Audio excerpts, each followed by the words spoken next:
Hi friends, ಹಂಗೆ ಗಾಡಿ ಬೇರೆ ಅನ್ಲೋಡ್ ಮಾಡ್ಕೊಂಡು ಸೀದಾ ವಾಷಿಂಗ್ ಮಾಡ್ಕೊ ಅಂದರು. ನಾಳೆ ಅಮಾವಾಸ್ಯೆ ಪೂಜೆ ಮಾಡ್ಕೊ ಅಂದರು.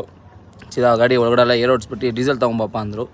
ಸೀದಾ ಕ್ಯಾನ್ ತೊಗೊಂಡೋಗಿ ಬಂಕಲ್ಲಿ ಹೋಗಿ ಒಂದು 200 ರೂಪಾಯಿ ಡೀಸೆಲ್ ಹಾಕ್ಸ್ಕೊಂಡು ಬರ್ತಾ ಇರುವಾಗ ನೋಡಿ ನಮ್ಮ ಏರಿಯಾದಲ್ಲಿ ಓಂ ಶಕ್ತಿ ಬಸ್ಗಳು ಒಂದು 5 ಬಸ್ ಇತ್ತು. ಅವರು ಹುಷಾರಾಗಿ ಹೋಗಿ ಬರಲಿ ಅಂತ ದೇವ್ರನ್ನ ಬೇಡ್ಕೊಂಡು ಸೀದಾ ಬಂದು ಗಾಡಿ ಹತ್ರ ಸೀದಾ ಹಾಕಿದ್ರು. ಸೀದಾ ಚರ್ಚಿಗೆಲ್ಲ ಫುಲ್ ಡೀಸೆಲ್ ಹಾಕಿ ಫುಲ್ ವಾಶ್ ಮಾಡಿ. ಡೀಸೆಲ್ ವಾಶ್ ಮಾಡಿಸೋದು ಒಳ್ಳೇದೇ, ಯಾಕಂದರೆ ಧೂಳು ಕೂತ್ಕೊಂಡ್ರು ಹೋಗ್ಬಿಡುತ್ತೆ ಮಳೆ ಬಂದರೆ. ಅಂಕಲ್ ಬೇರೆ ಮಸ್ತಾಗಿ ಮಾಡ್ತಾಯಿದ್ರು. ಸೀದಾ ನೋಡ್ಕೊಂಡು ಸೀದಾ ಹಂಗೆ ನಮ್ಮ ಹುಡುಗರೆಲ್ಲ ಬಂದಿದ್ದರು. ಸೀದಾ ಹಂಗೆ ಮಾತಾಡ್ಸ್ಕೊಂಡು ಸ್ವಲ್ಪ ಟೈಮ್ ಸ್ಪೆಂಡ್ ಮಾಡ್ಕೊಂಡು ಸೀದಾ ಅವ್ರ ಗಂಟೆನೆಲ್ಲ ವಾಶ್ ಮಾಡಿ ಗಾಡಿ ತೊಳೆಯೋದು ನೋಡಿದ್ರೆ ಒಂಥರ ಏನೋ ಮಜಾ. ಆದರೆ ಈ ಚಿಕ್ಕ ಗೇಟ್ ಒಳಗಡೆ ಹೋಗಿ ಗಾಡಿ ಚಿಕ್ಕದು ಪಾರ್ಕಿಂಗು ಈ ಆಚೆ ತೆಗಿಯುವಾಗ ಒಂದು ಅರ್ಧ ಅವರು ಇವಿ ಕಷ್ಟಪಟ್ಬಿಟ್ಟು ತೆಗಿಯೋಕ್ಕೆ ಏನೋ ಒಂದು ಕಾರು ಪಾರ್ಕಿಂಗ್ ಮಾಡಿಬಿಟ್ಟ ಅಂತ.